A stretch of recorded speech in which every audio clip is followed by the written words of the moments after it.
안녕하세요. 유익한 의학 정보를 귀에 쏙쏙 박히게 알려드리는 산부인과 전문의 닥터정현입니다. 닥터정현TV 댓글에서 난소, 낭종에 대해서 알려달라는 분이 계셔서 제가 바로 알려드리고 싶어서 이 영상을 만들었습니다. 산부인과에서 물혹이 생겼어요 라는 말씀을 들어보신 분들 종종 있으시죠? 물혹이 뭘까? 바로 물혹, 액체가 들어있는 혹이죠.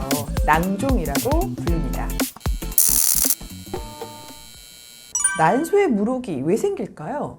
가장 흔한 원인은 생리를 하는 가임기 여성에서 발견되는 생리적 낭종입니다. 생리적 낭종은 생리 주기에 따라서 생겼다 없어졌다 하는 물혹을 말하는데요. 닥터정현TV에서 생리 주기에 대한 영상을 보신 분들은 아시겠지만 생리 주기에 따라서 양쪽 난소에서 난포들이 자라나고 우세한 난포 한 개가 자라서 빵 터지는 게 배란이거든요. 이렇게 난포들이 자라다가 난포 하나가 이상하게 크게 자란다든지 배란된 후에 생기는 황체가 크게 남는다든지 하는 경우에 물혹이 생길 수가 있습니다. 이런 경우는 보통 2-3개월 후에 초음파를 봤는데 낭종이 없어졌다면 치료가 필요하지는 않습니다. 그런데 2-3개월 후에 봤더니 더 커지고 더 많이 생긴 경우에는 생리적인 낭종이 아닐 수가 있기 때문에 수술로 제거해서 확인을 해봐야 하는 겁니다. 그러면 어떤 경우에 수술을 해야 하는 걸까요? 산부인과에 가시면 초음파 검사를 받을 수가 있는데요. 이 초음파 검사가 아주 중요합니다.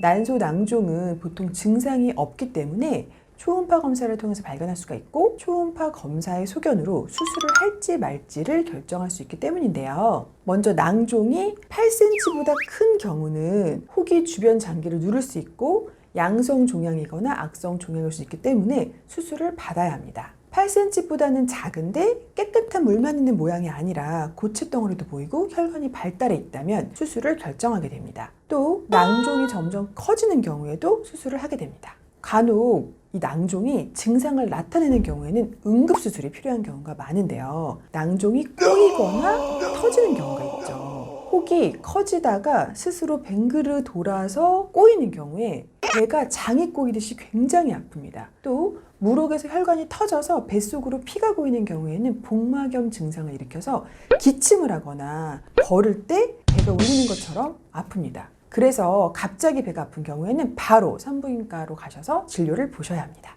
초음파 검사는 혹을 진단하는 것이 아니라 추측할 수 있는 것이기 때문에 이게 무슨 혹인지 알기 위해서는 수술이 필요합니다. 결국 생리적 낭종이 아니라 양성 종양이나 악성 종양이 의심되는 경우에 수술을 해서 제거한 다음에 조직 검사로 어떤 혹인지 확인을 해야 진단이 됩니다. 초음파 검사에서 물혹이 보일 때 악성 종양인지 판단하는 데 도움을 줄 수 있는 것이 암 표지자 검사인데요. 피검사로 난소 암일 때 올라가는 몇 가지 표지자를 검사하는 것인데 가장 대표적인 항목이 CA125라는 표지자입니다. CA125는 생리 주기, 임신, 자궁 내막증 등 여러 경우에 올라갈 수가 있기 때문에 CA19-9, CEA, 알파페토 프로테인, 베타 HCG와 같은 여러 가지 암 표지자를 같이 검사하고 초음파 소견을 종합해서 암의 위험도를 판단하게 됩니다. 오늘은 난소 낭종에 대해서 알려드렸는데요. 난소 낭종은 증상이 없기 때문에 무엇보다 정기적인 초음파 검사가 중요하다는 점 잊지 마시고요. 댓글 달아주신 분과 많은 여성분들에게 도움이 되셨으면 좋겠습니다.